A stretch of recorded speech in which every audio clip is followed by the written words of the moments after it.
No episódio anterior, o Prota descobriu informações sobre a Pedra do Sábio, transformou o Deus do Sabre em seu soldado e teve uma luta treino com seu mestre. Opa, continuação de uma obra que já temos no canal. Se quiser uma próxima parte, já sabe, né? Prota no meio da floresta treinando, fica chutando as pedras, dizendo que ainda não é o suficiente. Com a batalha contra seu mestre, percebeu que não conseguiu acertar nenhum único golpe decente contra ele. Punch nervoso perguntando se Caim tem corpo de ferro, porque já vai subir a torre depois da batalha contra seu pai, que durou 15 dias. Prota fala que está tudo de boa. Punch pergunta por que a pressa toda. Dora pede para ele descansar um pouco para irem todos juntos. Prota pensativo, fala que para os outros esses dois garotos podem parecer assustadores, mas para ele parece mais como duas criancinhas inocentes, são como dois irmãozinhos. Prota manda eles focarem em chocar suas bestas e não esquecerem de treinar seus corpos. Punch diz que Caim é pior que o pai dele com esse negócio de treinamento. Prota dá um sorrisinho falando para eles não se preocuparem, que ele vai seguir o ritmo dele. Prota na frente da loja do Renovo fala que agora que está aqui, não sabe se entra ou vai embora. Veio pedir espadas para o Rei do Sabre, mas agora lembra que Renovo e Barral tinham uma relação juntos, dizendo que Renovo abriu seu coração para ele, assim como abriu para seu irmão. Depois que Artia desapareceu da torre, Renovo ficou abalado com isso. Falando assim, ele deve estar muito abalado com a morte de Barral também. Prota escuta alguém chamando ele. É Renovo perguntando por que ele está parado igual idiota na frente, ao invés de entrar logo. Dentro da loja, Prota pergunta se ele voltou a trabalhar. Renova diz que ultimamente acabou pegando mais encomendas. Prota fala que a loja está bem limpa, diferente do normal. Renova se vira dizendo que aqueles tal de clã da noite estão vindo perturbar ele todo dia. Eles vêm implorar para limpar a loja toda vez. Prota fica rindo. Renova fica irritado perguntando se foi Caim que deu essa ordem para eles. Manda ele parar com isso agora mesmo. Já está ficando irritante. Fala que nesses dias Caim tem feito bastante confusão com essa guerra, mas quer saber o que Caim veio fazer aqui. Se veio apenas para ver como ele está, pode ir embora agora mesmo. Prota pergunta se não pode ter vindo aqui apenas para passar um tempo. Renova pede para ele não mentir, ele já tem muito trabalho a fazer, então seria bom falar logo. Prota diz que nesse caso veio aqui encomendar umas espadas, pergunta se ainda seria possível. Renova pergunta qual é o comprimento e material que vai ser usado, mas começa a ficar irritado com o pedido do Prota de fazer uma espada resistente ao mesmo tempo que ela é valiosa. Prota pergunta se isso é muito difícil para ele, considerando a idade. Renova fica puto, perguntando se Caim está chamando ele de velho. Prota começa a debochar, falando que foi culpa dele, deveria ter tido mais consideração, mas por ter pensado que Renova era um dos 5 melhores artesãos, mas agora as coisas devem ser difíceis, que a idade dele está maior. Renova fica irritada, perguntando se os olhos de Caim ainda estão no lugar. Começa a mostrar seus músculos, perguntando se não está vendo isso aqui. Prota analisando, pergunta se ele tem certeza que isso aí é músculo. Renova fica irritado, puxando um papel, manda ele dizer agora mesmo o que ele quer. Vai terminar em um piscar de olhos. Prota debochando fala que talvez seja muito complicado. Renova fica irritado, mandando ele calar a boca e falar logo. Renova fazendo o desenho da espada, fala que assim que terminar vai ser uma espada única nesse mundo. Está ficando cada vez mais interessante, dizendo que essa encomenda está no mesmo nível de um mestre. Se pergunta como Caim sabe desse tipo de informação. Dá um sorrisinho falando que cada vez que descobre sobre ele, mais interessante ele fica. Prota pergunta se 10 dias é realmente o bastante. Renova manda ele vir em 12 dias e deixar o pagamento em qualquer lugar. Prota suspirando fala que é bom que ele pareça estar bem,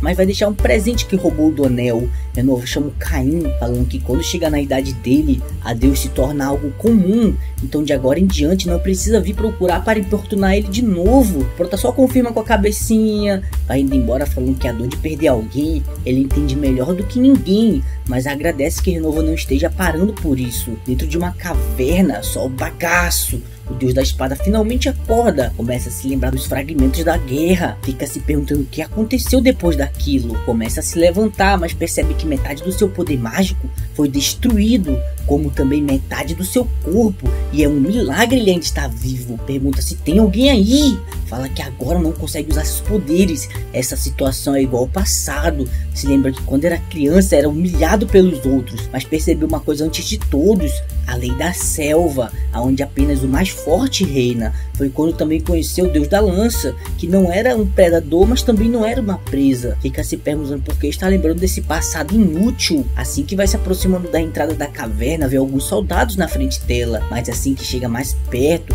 são todos os seus amigos que estão mortos, perfurados. Se ajoelha perto do deus da lança, perguntando por que ele está sorrindo assim. Começa a chorar, perguntando como ele pode ter ficado feliz em perder a vida assim, mas se ele pudesse trazer de volta a vivo dando seu coração, faria isso mais do que 100 vezes, dizendo que só conseguiu chegar onde está hoje por causa do deus da lança. Mas naquele instante, Gungnir, que estava dentro do pulso do deus da espada adormecida, começou a reagir, fazendo a fúria dele se acalmar, como se nada estivesse acontecido. Mas para voltar a usá-la seria necessário anos, só para reconstruir seu corpo, então se vingar seria impossível nos próximos anos. O deus da espada, que não tinha mais hesitações, abandonou o resto do seu orgulho que tinha e usou um poder que obteve, mas nunca tinha usado antes: Canibal, uma habilidade que drena os poderes das pessoas mortas. Começa a absorver, falando que hoje ele deixa de lado todo o seu orgulho para vingar seus amigos, e hoje o deus da lança não está mais do seu lado, mas vai ficar para sempre com ele. A rainha do verão pergunta se agora ele já está indo embora. O rei do arco fala que agora que acabou seus negócios, chegou a hora de ir embora. A rainha do verão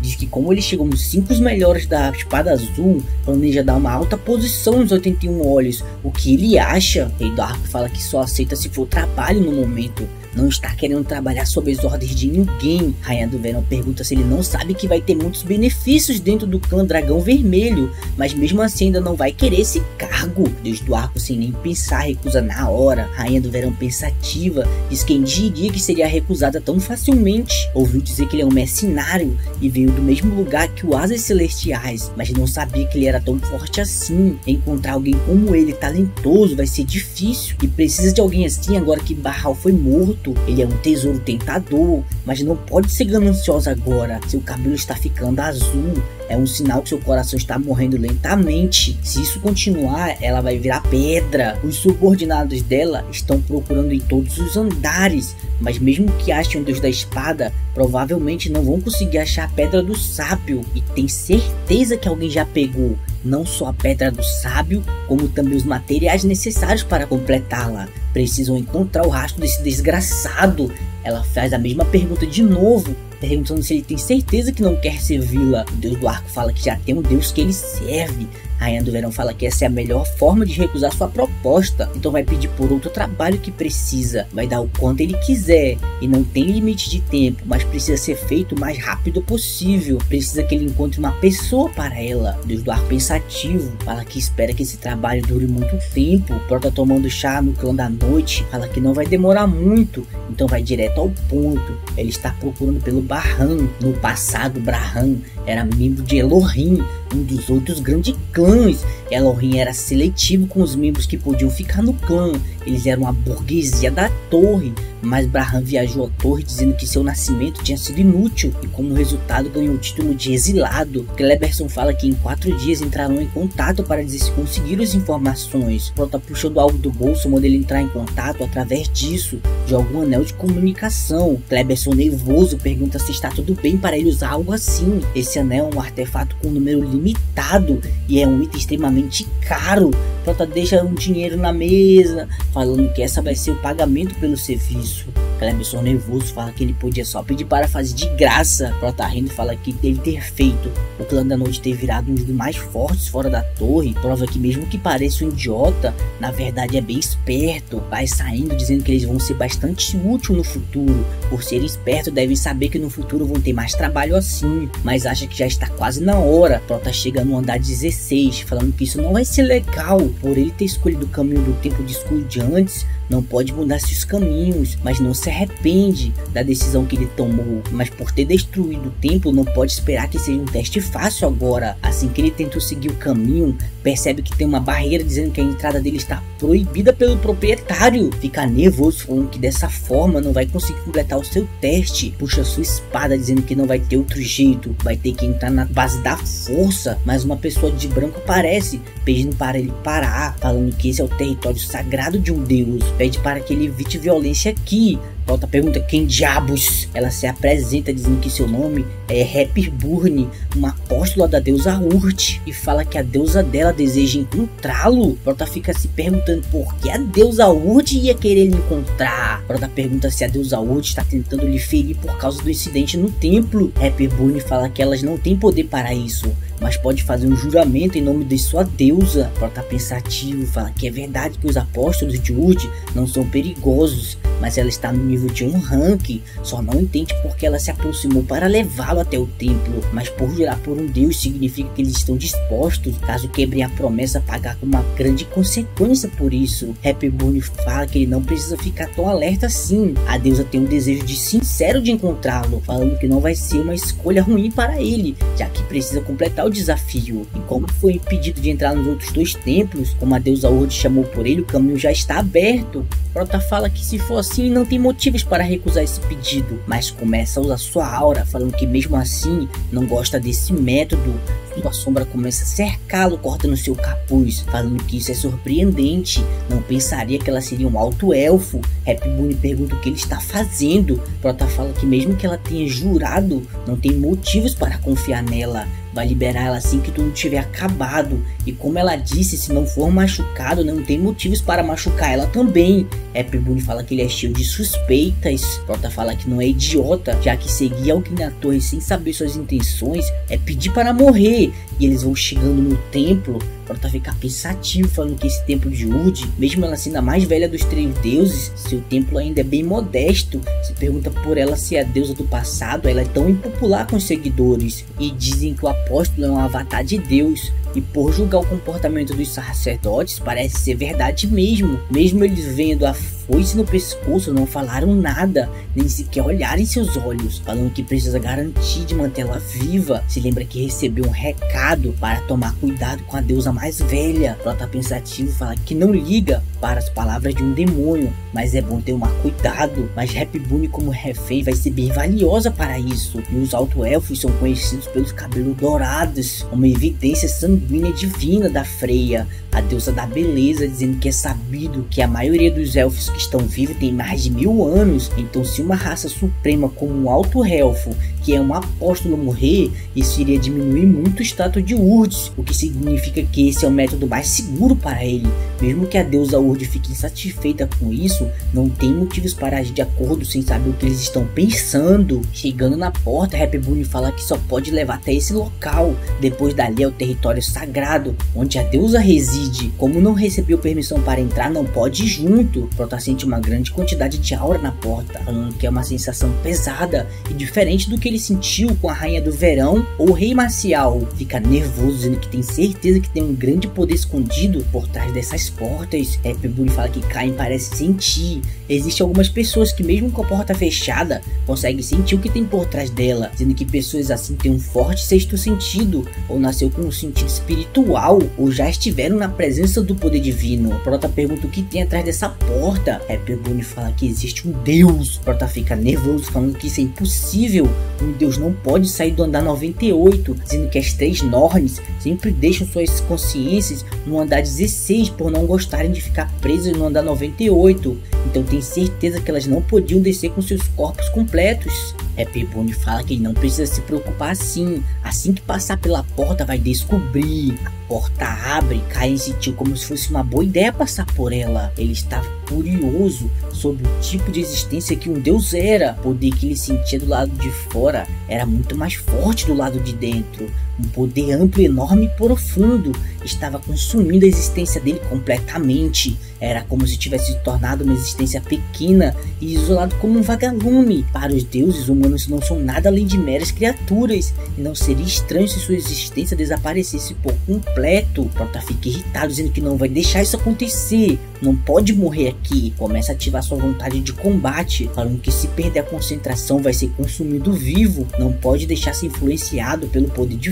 fora. Prota escuta uma voz e fica se perguntando de onde veio essa voz, e pergunta se vai ter que procurar em todo esse espaço. A deusa Urd pergunta por que ele está agindo assim, quando disse que não ia machucá-lo. Prota fala que não tem uma forma de saber o que ela queria fazer, fica nervoso falando que esse poder não é algo que pode enfrentar ainda, mas se ficar em um beco sem saída vai ter que matar a Happy Bunny. Pergunta por que trouxe ele aqui. A deusa Urd fala que foi porque ela quis. Prota pergunta como assim. A deusa Urd diz que um deus é um deus, não é comum ver um jogador ousar destruir um templo, mesmo que alguns odeiem, não tentam fazer delas suas inimigas, mas ele ignorou tudo isso. Por esse motivo queria conhecer, e era por isso só. Prota recebe uma mensagem dizendo que ele concluiu seu teste e ganhou uma grande quantidade de karma. Fica nervoso se perguntando o que está acontecendo. A deusa Urd fala que já viu muitos humanos enquanto esteve sentada ali. Todos eles tinham algum tipo de arrependimento com o passado, e todos eram iguais, pediam para ser libertados dessa prisão.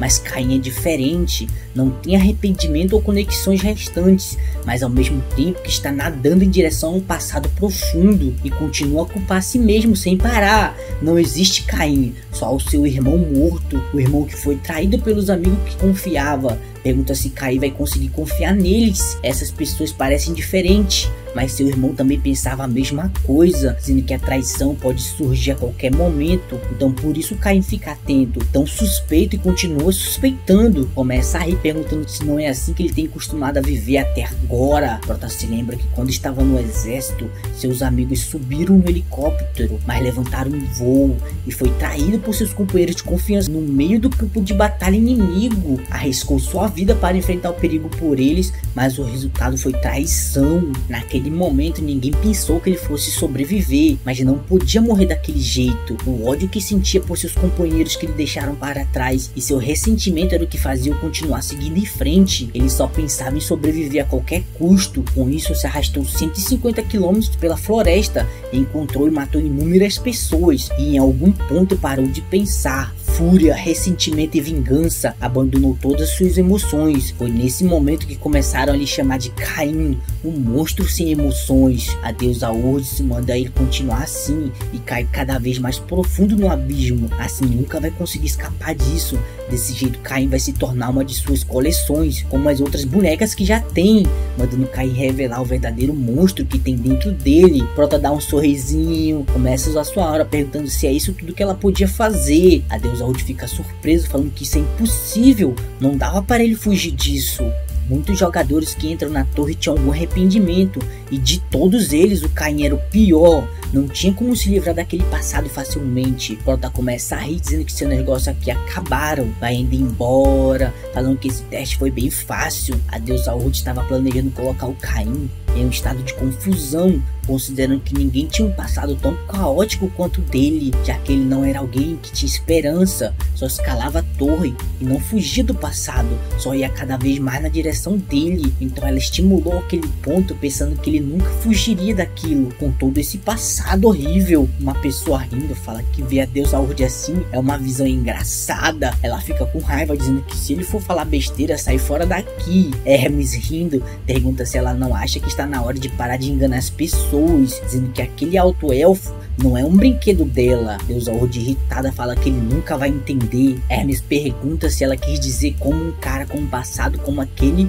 poderia escapar de suas garras, já que ele era um cara que não poderia ter conseguido despertar por não ter sonhos ou esperança. A deusa Urd fala que Hermes parece saber muito sobre Caim, pelo jeito que vem vigiando. Hermes fala que não é só ele que está assim. Atena, Ares e Dionísio também estão. Não só eles, como todo o andar 98 estão tentando descobrir uma forma de transformá-lo em um apóstolo. Aposta que quando Caim chegar no andar 50, que é um dos requisitos para ser apóstolo, todos os ranks farão uma grande confusão, dizendo que tem até rumores de que Agares do Leste está babando por ele. Deusa Urd fala que Agares é o segundo arquidemônio mais poderoso dos 72 Lordes Demônios. Ele simboliza destruição, loucura, além de possuir uma grande ganância. Hermes começa a usar o seu poder, falando que acima de tudo invoca várias cobras, dizendo que viu Caim primeiro. Ficou um pouco irritado por Urd furar a fila desse jeito, já que não é algo legal, e acabou.